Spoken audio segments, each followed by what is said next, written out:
Thought we'd have a wee look at this month's Retro Gamer. It's Nintendo DS focused this month, although there is some other cool stuff in here. Get your usual stuff from the writers. See the menu here. You've got 20 years of DS. There's a whole article about that. I had a wee read of that last week. Very, very interesting. Quite a lot of stuff to go through. And this one was really good too. The Ultimate Guide to Resident Evil 2. Let me flick through and show you a few of the cool things that were on here. 20 years of the Nintendo DS. They interviewed a bunch of people for this. There's like all kinds of stuff about the different versions, some of the games, the history. Yeah, really good read if you're a big Nintendo DS player.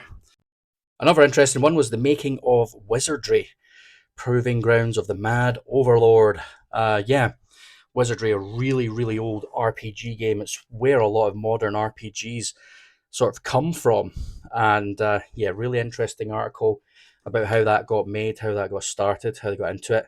And of course, the stuff that kind of led on legendary games like Dragon Quest, Final Fantasy, etc. Final Fantasy, of course, being one of my favourites. And a nice wee article about Mr. Robot and his robot factory there. There's a big spread about Team 17. Yeah, they did Worms as well as loads of other games over the years. This is what I came for, Resident Evil 2, the ultimate guide. They even give you details about different conversions on the other consoles. That one there's a picture from 1.5 as they call it now. It's basically they made almost a whole game for Resident Evil 2 and then abandoned it and started over because they didn't think it was good enough.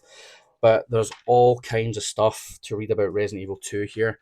And if you're a big Resident Evil fan like me, then it's definitely worth picking up and having a read.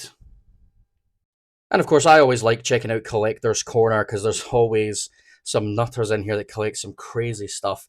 I always like to sort of compare them to my collection and also give me some ideas of the sort of things I should be looking for. This guy has a lot of games. Wonder if he has as many as me.